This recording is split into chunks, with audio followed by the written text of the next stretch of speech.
You can live in Morocco or Malaysia for only £275 per month. This is part 2 of a series about Hijrah from the perspective of a Muslim revert. Assalamu alaikum. So today I want to talk about, I want to extend my series about Hijrah. So I did one episode before, so check out if you haven't already watched it. Basically covered my sort of worries and issues with living in the West and why I am looking to make Hijrah to a Muslim country. But today's video is going to be about comparing the costs of living in different said countries. So I'll be comparing the cost of living in London, UK, Dubai in the UAE, KL, Malaysia, Rabat in Morocco. And you might be surprised at what I found. And I should probably add that I'm only looking at 1-bedroom apartments outside of the city centre. Obviously, the prices will vary if you're looking at 2, 3, 4-bedroom places. Most likely, the expensive ones will be exponentially more expensive, and the cheaper ones will be more expensive, of course, but won't be. The gap for the richer countries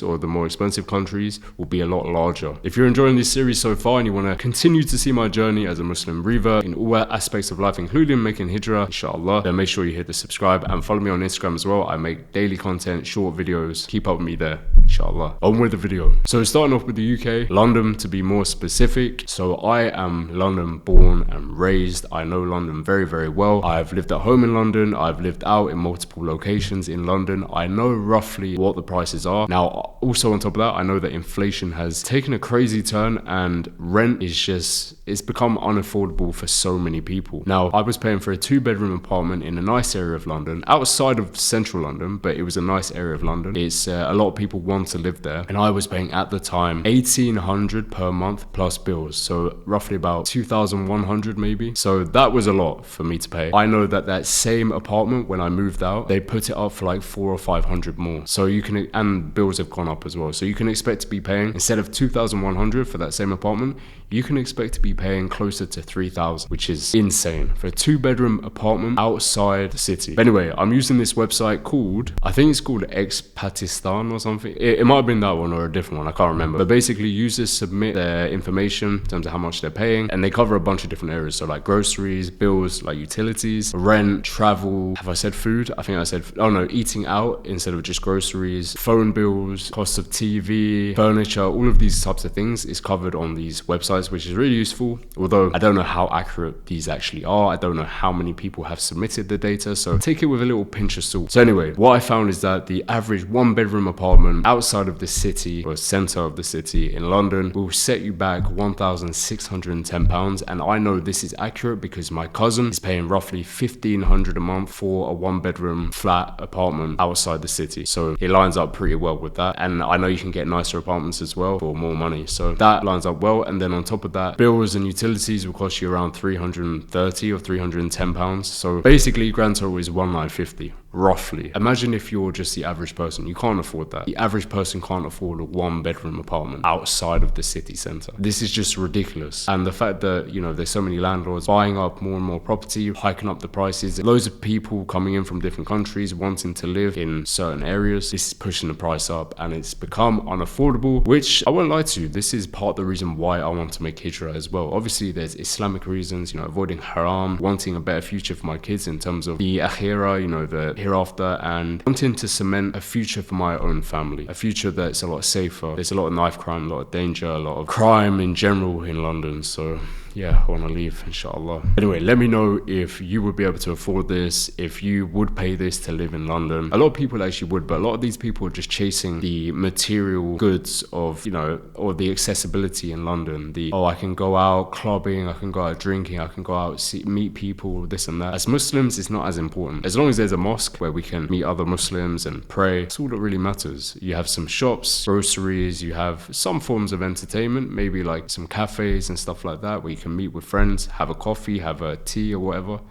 This is all that really matters. So moving on to the next one is Dubai in the UAE. So I'm gonna quickly check. So 1050 for rent, which first glance, I'm not gonna lie, that seemed pretty cheap. I was expecting it to be more expensive, and I have a feeling that it's not entirely accurate. I have a feeling that for an actual nice place, and this is taking the average place, which maybe the average place isn't as nice as the average place in London.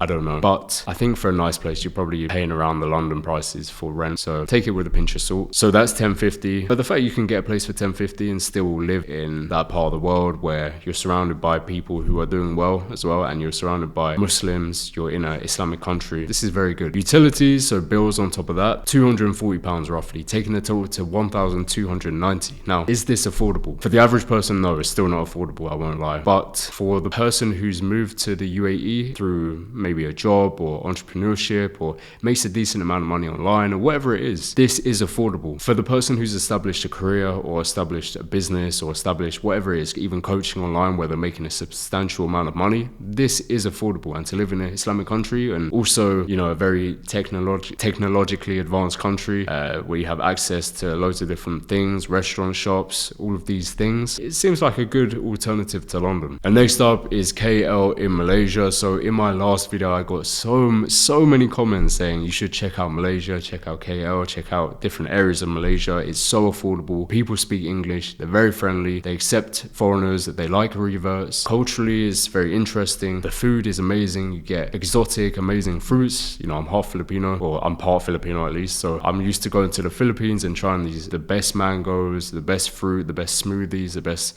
milkshakes, all of these things. So I feel like Malaysia would be somewhat similar to that. But anyway, cost of living is crazy cheap in comparison to the previous two locations, and rent per month would be on average £270 per month. Now this, I feel like for the average Westerner, taking out £270 of your pay per month, you won't even really notice it that much. For the average Westerner, you know, we're used to paying at least £1,000 in rent per month, so taking out £270, this is like a day's pay or a few days pay for most people, a few days. And then bills on top of that is £60 per month, which once again is so affordable, taking the grand total to £330 per month. Why would you not want to live in Malaysia? After looking at that and after hearing the feedback from, I think most people who told me the feedback about Malaysia are Malaysians, so a little bit of bias, but yeah, this is definitely one to consider. The fact it's that cheap, and the weather all year round, forgot to mention that, the weather. I've been to the Philippines, although we have typhoon season, which it rains a lot. I don't know if that's applicable to Malaysia. I feel like it should be, because it's in the same Southeast Asia, same area of the world. Yeah, really, I want to hear more information about Malaysia. So if anybody is experiencing living in Malaysia, either you're a local or maybe you're an expat, you've moved to Malaysia, you've made Hijrah, or you know, you just moved there just because you want to live in a tropical, rainforesty type of country where everything's cheap and all of these other things that I named, which I won't name again. Let me know in the comments below. Let me know your experience. Let me know, is it worth moving there? And finally, Rabat, Morocco. Now, in my previous video, I might have mentioned that, oh no, I did mention my wife is Moroccan. She's not actually from Morocco, just to put it out there. She's from Europe, but she is Moroccan ethnically. I would get residency very easily just through marriage, and so the process for that would be a lot easier. Now, when we're looking at quality of life and cost of living, rent would be on average £210 per month, which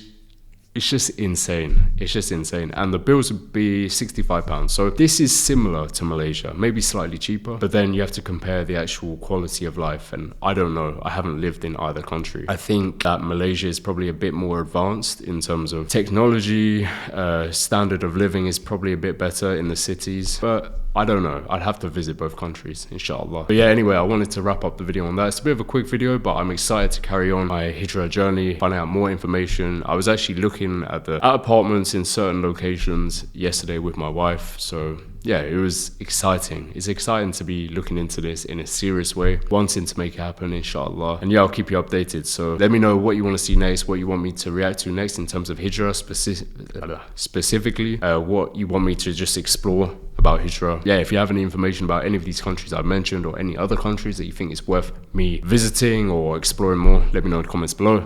I'll see you next time, inshallah. Assalamu alaikum wa rahmatullahi wa barakatuh.